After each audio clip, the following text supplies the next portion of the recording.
A lot of people don't realise that there's more to the Central Coast than just beaches, waterways and the hinterland.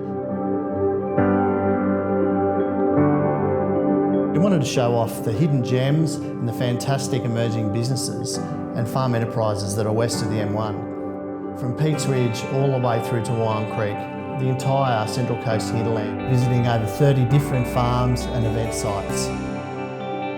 It's a fantastic place full of amazing farms, amazing farmers and an amazing history.